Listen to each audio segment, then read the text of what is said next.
കഴിഞ്ഞ ദിവസം കേരളത്തിലെ ആരോഗ്യമന്ത്രി വീണ ജോർജിന്റെയും CPM-ന്റെ പത്തനംതിട്ട ജില്ലാ സെക്രട്ടറിയും ഉൾപ്പെടെ ഉള്ളവരുടെ സാന്നിധ്യത്തിൽ വെച്ച് ഏതാണ്ട് ഒരു 60ഓളം ആളുകൾ CPM-ൽ ചേരുകയുണ്ടായി. ആ 60ഓളം ആളുകൾ CPM-ൽ ചേർന്നതിൽ ഒരാളുടെ പേര് ശരൺ ചന്ദ്രൻ എന്നായിരുന്നു. ശരൺ ചന്ദ്രൻ.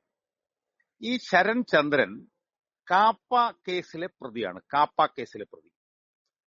കേസ് എന്ന് പറഞ്ഞാൽ Kerala anti social activities prevention act എന്നുള്ളതാണ് കാപ്പ എന്ന് പറയുന്നത്.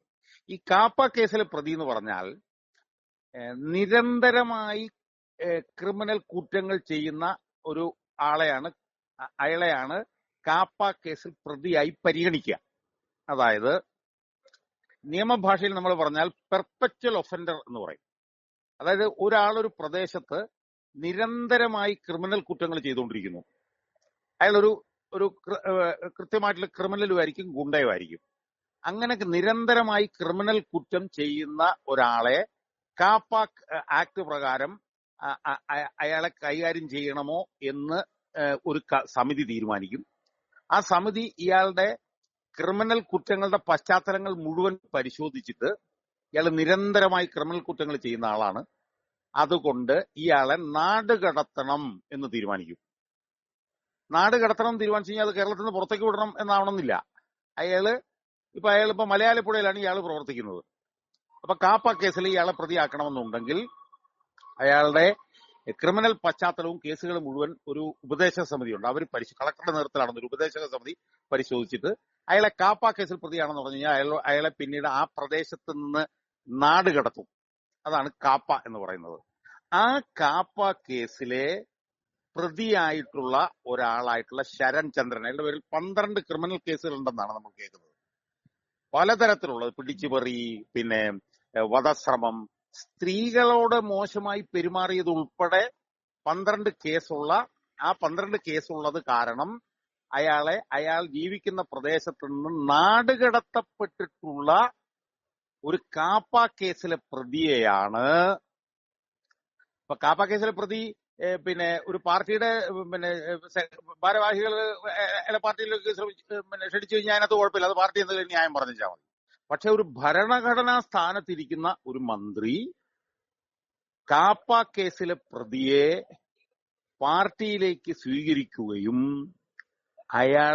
അത് വിവാദമായപ്പോൾ അയാളെ ന്യായീകരിക്കുകയും ചെയ്യുക എന്ന് പറയുന്നത് കേരളത്തിന്റെ ചരിത്രത്തിൽ ഇതുവരെ ഉണ്ടാവാത്തൊരു കാര്യമാണ്. അത് ഏറ്റവും പ്രധാനപ്പെട്ട ഒരു കാര്യം എന്താണെന്ന് ചോദിച്ചു കഴിഞ്ഞാൽ, കാപ്പ കേസിൽ ഇയാളെ പ്രതിയാക്കി നാടുകടത്തണമെന്ന് തീരുമാനിച്ചത് പിണറായി സർക്കാരിന്റെ ആഭ്യന്തര വകുപ്പ് തന്നെയാണ്. അതാണ് ഇതിനകത്ത് ഏറ്റവും പ്രധാനപ്പെട്ട ഒരു കാര്യം. ആ പിണറായി സർക്കാരിന്റെ ആഭ്യന്തര വകുപ്പിന് കീഴിലുള്ള അഡ്വൈസറി ബോർഡാണ് ഇയാൾക്കെതിരായിട്ടുള്ള കേസുകൾ പരിഗണിച്ചിട്ട് ഇയാളെ കാപ്പ കേസിൽ നാടുകടത്തണമെന്ന് പറഞ്ഞത്. അത് ഞാൻ മനസ്സിലാക്കുന്നത് പിണറായി സർക്കാരിന്റെ കീഴിലുള്ള DIG നിശാന്തിനി അവരാണ് ഇയാളുടെ ക്രിമിനൽ ആന്റിസിഡൻസ് സംബന്ധിച്ചിട്ടുള്ള റിപ്പോർട്ടുകൾ തയ്യാറാക്കിയിട്ട് ഈ അഡ്വൈസറി ബോർഡ് പരിഗണിച്ചിട്ട് ഇയാളെ നാടുകടത്തണം തീരുമാനിച്ചു. അപ്പൊ നാടുകടത്തണം എന്ന് സ്വന്തം സർക്കാർ തന്നെ നിയമപ്രകാരം അയാളുടെ ക്രിമിനൽ പശ്ചാത്തലം എല്ലാം പരിശോധിച്ചിട്ട് തീരുമാനിച്ച ഒരു പ്രതിയെ ഒരു മന്ത്രിയുടെ സാന്നിധ്യത്തിൽ അവരുടെ പാർട്ടിയിലേക്ക് സ്വീകരിക്കുകയും അത് വിവാദമായപ്പോൾ അത് ന്യായീകരിക്കുകയും ചെയ്തു എന്ന് പറയുന്നത് അഭൂതപൂർവവും ഈ പറഞ്ഞ പോലെ ഇംഗ്ലീഷിൽ പറഞ്ഞാൽ അൺപ്രസിഡന്റഡ് ആയിട്ടുള്ള ഒരു ആക്ടാണ്. അൺപ്രസിഡന്റഡ് ആയിട്ടുള്ള ഒരു ആക്ട്. അതായത് ഒരു ക്രിമിനലിനെ പച്ച പരസ്യമായി ഒരു ഭരണഘടനാ സ്ഥാനത്തിരിക്കുന്ന ഒരു മന്ത്രി ന്യായീകരിക്കുന്നു. ഇങ്ങനെ എവിടെ സംഭവിച്ചു കഴിഞ്ഞാലും ആ മന്ത്രി അപ്പൊ തന്നെ ആ മന്ത്രിയെ അവിടുന്ന് എടുത്തു കളയും.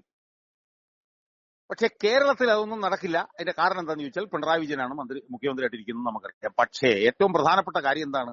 ഇപ്പൊ കേരളത്തിലെ പാർട്ടിയിൽ തെറ്റുതിരുത്തൽ നടന്നുകൊണ്ടിരിക്കുകയാണെന്നാണ് നമ്മൾ അറിയുന്നത്.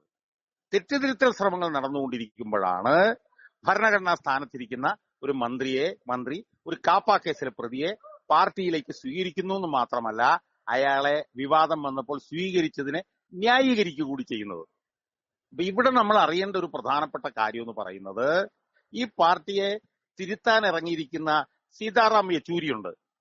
സീതാറാം യെച്ചൂരിക്ക് ഈ നടപടിയെക്കുറിച്ച് എന്താണ് പറയാനുള്ളത്? ഇത് തിരുത്തൽ നടത്തിക്കൊണ്ടിരിക്കുന്ന സമയത്ത് ഇങ്ങനെ ഒരു സംഭവം സംഭവിച്ചു കഴിഞ്ഞാൽ അത് ആ മന്ത്രിയെ എടുത്ത് ദൂരെ കളയേണ്ട ഒരു ഉത്തരവാദിത്വം സീതാറാം യെച്ചൂരിക്കില്ലേ? ഒന്ന്. രണ്ട്, ഏറ്റവും ഗതികെട്ട അവസ്ഥ എന്താന്ന് പറഞ്ഞു കഴിഞ്ഞാൽ ഇങ്ങനൊരു മന്ത്രി അധികാരത്തിലിരിക്കുന്നത് ഏറ്റവും വലിയ നാണം കെട്ട കാര്യമാണ് എന്ന് പറഞ്ഞുകൊണ്ട് അവർക്കെതിരെ ശക്തമായിട്ടുള്ള പ്രതിഷേധവുമായി രംഗത്ത് വരേണ്ട പ്രതിപക്ഷമുണ്ട്. ആ പ്രതിപക്ഷം ഈ കൂടോത്രവും ഇതിന്റെയും പുറകെ നടക്കുകയാണ്. അപ്പൊ ഇത് ഏറ്റവും ഗതികെട്ട ഒരവസ്ഥയാണ്. ഒരുപക്ഷെ ഇന്ത്യയുടെ ചരിത്രത്തിൽ തന്നെ ആദ്യമായിട്ടായിരിക്കാം ഏതെങ്കിലും ഒരു മന്ത്രി ഒരു കാപ്പ കേസിലെ പ്രതിയെ അവരുടെ സാന്നിധ്യത്തിൽ പാർട്ടിയിലേക്ക് സ്വീകരിക്കുന്നതും അത് വിവാദമാകുമ്പോൾ അതിനെ ന്യായീകരിക്കുകയും ചെയ്യുന്നത് എന്നുള്ളതാണ്. അതുകൊണ്ട് തന്നെ ഇത് അത്യന്തം അപലപനീയവും പ്രതിഷേധാർഹവുമാണ് എന്നാണ് കേരളത്തിലെ മുഴുവൻ ജനങ്ങളും ഒറ്റ ശബ്ദത്തിൽ പറയേണ്ടത്.